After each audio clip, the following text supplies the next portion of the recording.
It's a question that so many tennis fans ask each other nowadays and debate and even argue about who's the better tennis player, Rafa Nadal or Novak Djokovic. Well, we are going to discuss both players, but we're not going to discuss who's better as a player. We're going to discuss who had the best season out of the two. The 2022 season that they both played, they both had success throughout the year. Different patches, as we'll discuss shortly. We're going to discuss the stats, the wins, the performances, and then ultimately, I'll give you guys my view on who I thought had the better 2022 season. But there's arguments to be made for both.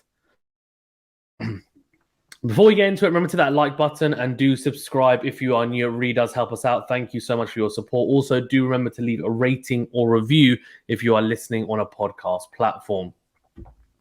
Let's get into it. I mean, you can see on screen we've got some of the more streamlined stats, let's say, for Nadal and Djokovic. And win percentage is quite a good stat, I feel, because you can talk about titles and you can talk about matches won, etc. But for example, we talk about, say, Tsitsipas and Alcaraz. They've won a lot of matches right this year, but their win percentages aren't as high as Nadal and Djokovic, and that's because these two goats haven't played as much as a lot of the other players. But the proportion of matches won is a lot higher, and I feel like that's a more accurate stat than total matches won. And you can see here Djokovic is actually superior in that category. Thanks to actually the ATP finals, I think he was around the 82-83% mark before he started the ATP Tour finals, and then of course cleaned up there, won that title and boosted it to 87%.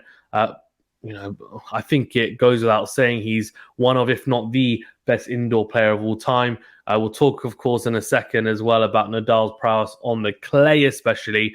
But you can see that 87% for Djokovic win percentage, 83% for Nadal. And then if you talk about Grand Slams, well, Nadal won the Australian Open, the first Grand Slam of the year in 2022, beating Daniil Medvedev, even, in a thrilling five-setter, coming back from 2 sets to love down to really pull off an incredible performance after being out for over 6 months through injury and only playing the Melbourne Somerset prior to it. The last match he played before the Melbourne Somerset, which was a week before the Australian Open, was I know he played a couple of exhibitions. I'm not going to count those because they're exhibition matches. But the last match he played was actually Roland Garros, where he lost to Novak Djokovic in 2021. So he won the Australian Open, beating some decent players, but Medvedev I think is the most impressive along the way. And yeah, I mean, it was a very, very good victory for him, and one that I think surprised a lot of people. Then, of course, he went on to win Roland Garros, beating Novak Djokovic in the quarterfinals there, getting revenge after losing to him last year. Beat Casper Ruud in the final and beat Zverev, although Zverev did have to retire after losing the first set tiebreaker. There was a second set tiebreaker, and it was a very tight match, but unfortunately got injured, so he had to retire. He was the one that was battling against Nadal in the semi-finals there, but Nadal came through very comfortably in the final against Casper Ruud, who has definitely, as a player himself, really cemented himself as one of the top players now around. I think people can safely say that after seeing the year as a whole. For Novak Djokovic, he actually wasn't able to play the Australian Open due to, it's really politics, I would say. And no matter what your opinion on it, I think from a more, non-tennis aspect, I think everyone can agree that, we all want to see the best players playing in all tournaments. And sometimes that can't be the case because of injury or other circumstances. And that was just the case at the Australian Open. But he was back for Roland Garros, where, of course, as I said, he lost to Nadal. But his one major victory was against who in the final of Wimbledon? Nick Kyrgios. He won Wimbledon on the grass in very impressive fashion, I thought. Played a really good match against Jannik Sinner, where he was 2 sets to love down and came back in true champion fashion. And he was impressive. He really was. Faced Cam Norrie in the semi-finals. I mean, one of the, no offense, of course, to Cam Norrie, but one of the easier opponents that he would have expected in the semi-final of a Grand Slam, especially at Wimbledon. And then Nick Kyrgios definitely gave him problems. But, of course, Nadal was due to face Kyrgios in the semi-finals. He had to pull out due to an abdominal injury he'd suffered prior, actually, to the Taylor Fritz match. And his serve was very much declining in pace against Taylor Fritz. Somehow managed to win a final set tiebreaker there, come back from 2-1 down. And then Nick Kyrgios didn't have to face Nadal, so he had that little bit of a break. But yeah, unfortunately, starved of another Nadal-Djokovic final, although who knows, maybe Kyrgios would have beaten Nadal. He was playing that well in that tournament and throughout that period of the year. But Djokovic with an impressive Wimbledon victory, and of course the adding to really his collection of slams. He's now on 21 Grand Slams, Nadal on 22. And unfortunately for him, he wasn't able to compete again in the US Open, similar reasons to the Australian Open. Carlos Alcaraz, of course, the one coming out on top there. And we won't talk about him. I'll probably do a separate video on him because I feel like he deserves his own video about his season as a whole, becoming number one, winning his first Grand Slam, etc. And I feel like there's quite a bit to delve into with him. But I do think that with the Australian Open coming up, and I know I'm going a bit off topic, it seems everyone's going to be available and hopefully fit. It's going to be an incredible tournament for sure. Masters 1000 tournament, well, you can see that Nadal not winning one this year, but for Djokovic, he won the Paris Masters. He didn't win the Paris Masters. He lost to Holger Rune, of course, in the Paris Masters. He won the Rome Masters, which he loves. He loves Rome, the crowd in Italy, or the crowds in Italy, even as we saw in Turin, as we see in Rome. They love Novak Djokovic. They have an affinity to him. I think not just because he's a fantastic player, but because he speaks Italian fluently, and they love that, I think. And I think they can relate to him quite a bit, and they like his personality. So that's really good to see. And then if we talk about ATP finals, we're talking about, of course, the Tour finals and the fact that Djokovic went through that unscathed, didn't lose to anyone in the end. A very, very impressive victory in the end by Djokovic, and beating everyone in his path. Some top wins there. And it was impressive, no doubt. I mean, beat Medvedev, beat Tsitsipas, beat Rublev. Who did he face in the semis? He faced... I'm trying to remember now. Well, I know in the final he faced Casper Ruud, and the semis he faced Taylor Fritz. So, look, I mean, it was impressive from Djokovic, and he was pretty efficient, I thought, and very much up to his usual outstanding level in the first few matches.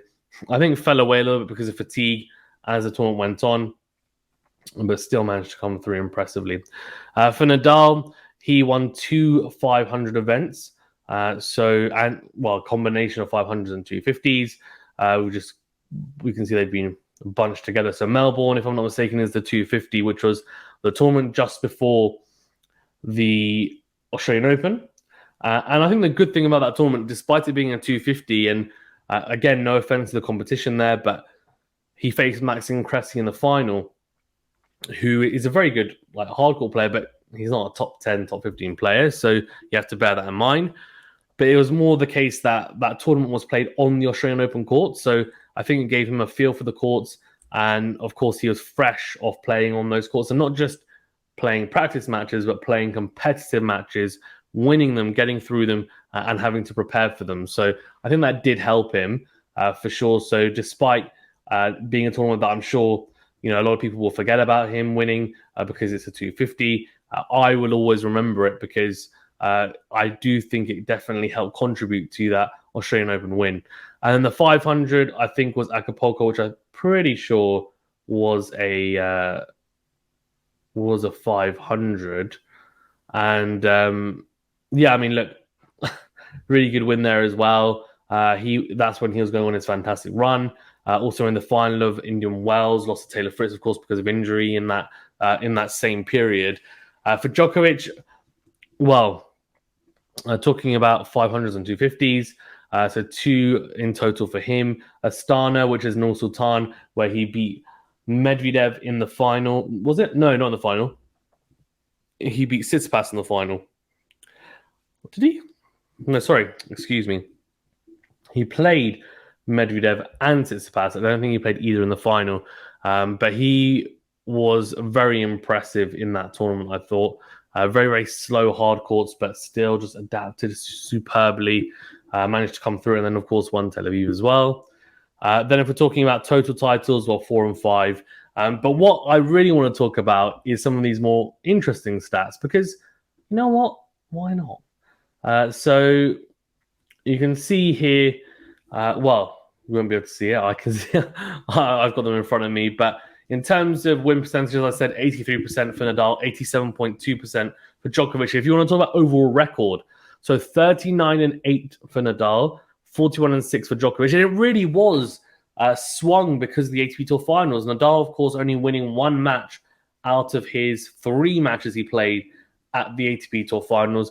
Djokovic winning 5 matches and no losses. So that really swung it in favor of Djokovic for sure, and was the decider in terms of the overall win percentage. On surface, we're talking about surfaces. It's an interesting one on surfaces, because for hard court, Nadal is at 80%, 24-6. For Djokovic, he's at 90.9%, 20-2. So a better record on the hard courts. Clay courts this year, 10-2 for Nadal, 83.3%, 14-4 for Djokovic, 77.8%. So as you can probably imagine, more favorable for Nadal. And on the grass, actually equal in terms of percentage, because both players just played Wimbledon this year. There aren't many grass court tournaments around. 5-0 because he didn't play against Kyrgios. He pulled out before he actually even competed in it. So 5-0, 7-0 for Djokovic, of course, winning Wimbledon. So both have the same win percentage. Interestingly as well, I know a lot of people will say, well, Djokovic would be the massive favourite on grass. And I agree, he would be a favourite on grass.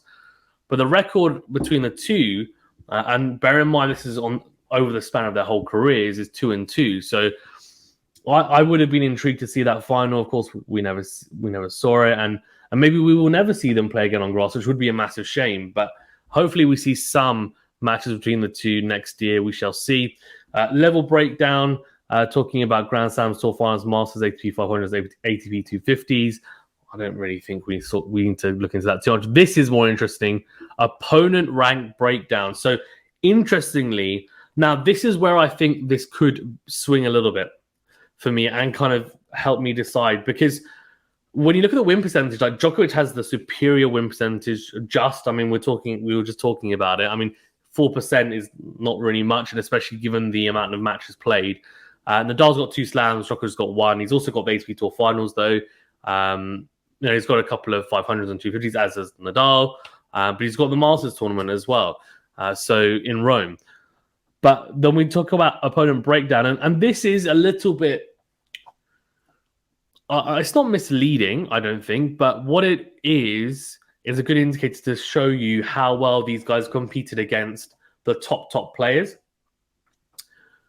Of course, you can only play who's in front of you, though, so that needs to be catered in, because for someone like, and we'll go for either of these players, if they haven't played a top player but progressed deep into a tournament, that's just because the top players have been knocked out. So they can't help that. They can only play who's in front of them, of course. So Nadal is actually the only one to play a world number 1, and he only played them once. So he has a 100% win record. Djokovic didn't play a world number 1 this year, in terms of they weren't world number 1 at the time he played them. So of course he has played world number 1s this year, but they haven't been world number 1 at the time he played them. Versus top 5, Nadal's 5-0. Djokovic 6-1. I mean, both incredible statistics, but Nadal hasn't lost a single match to anyone in the top 5. Djokovic only the 1, 6 wins. versus top 10. 8-3 for Nadal. So, okay, pretty impressive. For Djokovic, though, 11-3. So 73% for Nadal, 79% for Djokovic. This is versus top 10. So interestingly, Nadal has won against the kind of the creme de la creme, right? The top number one when he played him, the top five. He's beaten them and not lost a single match. Djokovic has only lost the one, but still, still favorable for Nadal. But when it's come to top 10 and then top 20 here as well, 72% is Nadal's win percentage against the top 20, 13-5. 18-4 for Djokovic, 82%. Djokovic is more favorable for top 10 and top 20, which almost doesn't really make it any easier, to be honest with you, because I guess you give more credit to the wins against the top 5 players because that's just the way it is. But nowadays, with how the rankings are, it's tough, right? You probably need to really drill down at every single player that they actually played at that time. And interestingly, like the site that I pulled the stats from, they gave GOAT points, which is very interesting. So, and the 3 categories on how they do it. So, tournament ranking and achievements. So, tournament, they gave a 24 to Nadal, 25 to Djokovic, 8 points to Nadal for ranking, 7 to Djokovic, 2 for Nadal and achievements, 1 for Djokovic. I'm assuming the achievements is the Grand Slams. So, 34 they gave as the overall points to Nadal for his GOAT points, and for Djokovic 33. So incredibly close. I think it just shows how close in terms of performance and level both these guys show throughout the year. And it's interesting because the first half of the year really was Nadal's year, right? Everyone's talking about that he might do the Canada Slam. He won the Australian Open. He then won Roland Garros. He was in a fantastic winning streak, and he went into Wimbledon, of course. And everyone's like, "Oh, he could win Wimbledon potentially because he made the semi-finals." But then he got injured, of course. Didn't win the US Open. But Djokovic, he couldn't play the Australian Open. Lost at Roland Garros to Nadal. No shame in that, of course. But then won Wimbledon in really good fashion. Wasn't able to play the US Open, but made the final of Paris. Won the ATP Tour Finals. Played really well on the Labour Cup. So all of those things, he had a really good back end to the year from Wimbledon onwards, really. And then there's kind of in between, I guess in that first half of the year, there was a little dip where Alcaraz played really well. He won Miami and he won Madrid, for example. And in the back end of the year, of course, he won the US Open. And that was, again, a little dip there from Alcaraz. And it's interesting because he has been consistent throughout the year, but he's had very concentrated dips. When I say dips, that's not the right word because, of course, it's not a dip. He's had a couple of spikes throughout the year where his level has really risen. Of course, he had that fantastic run against Nadal and Djokovic where he beat both of them consecutively to then win the title. So, it's very tough to know who's had the best 2022 out of Nadal and Djokovic because the stats, after just looking at them, you can see it's very, very tight. And for me, I give more emphasis to Grand Slams won, but then it's tough because Djokovic wasn't able to compete in 2 of the Grand Slams, and the 2 that he won one of them and then lost to Nadal in the other. But then I guess you can say, well, for Nadal, he competed in 4, but the 2 that he competed at the start of the year, he won. In the third one, of course, in the third one, he got injured, so what's to say he doesn't win it? I mean, of course, Djokovic is the favorite, etc. But you would say, well, it's anyone's guess, right? US Open, Alcaraz rightfully won it. Again, Nadal lost to TFO. Similar, you can say the same thing about Djokovic at Roland Garros. And then you talk about win percentage. Djokovic is in front there, but for Nadal, he's got the better victories in terms of ranking of opponent. Look, I mean, both, as I said at the start of this video, both players warrant being the better player this year. I feel like there's an argument to be made. I would say personally, and again, I'm going to completely take out the outside of tennis scenario and factors and just focus on the tennis that was actually played, I would just edge it to Nadal. And the reason why is because I personally place a really big emphasis on Grand Slams. And again, this is why I said I'm excluding the outside factors, because I feel like if you get stuck in the outside factors, then it becomes very, very murky. And I just think it's easy to just focus on the tennis. Now, I can see why someone would give it to Djokovic, of course, and that's why I've made this video to discuss both players and how people could go for Djokovic and say Djokovic had a better season, or you could go for Nadal. Either way, I think it wouldn't be an outrageous claim, but fantastic season for both players. We're very, very lucky, of course, to have them on tour. I cannot wait to see them play in 2023. I think it's going to be a fantastic season, and hopefully both stay fit for the whole season, which would be incredible. I can't wait. I genuinely can't wait, because I think what both of these guys have done is they've shown not just the younger crop, everyone on tour, that look, we're still here, like we're still prevalent. We can still boss you guys. We can still win slams. You're going to have to really earn it. And I think Djokovic made a good point and said, I don't want these guys to win because I want to compete with them. I want to be part of this generation. And he's, both these guys are now coming past 35. It's an incredible thing to see, and they're still competing at the highest level. Thank you very much, guys, for tuning in. Really do appreciate it. Remember to hit that like button and do subscribe if you are new. Also, do check out the Slices Monday Bagel newsletter. The link is in the description of this video. Thank you very much, guys. Stay safe and well. I'll see you on the next video.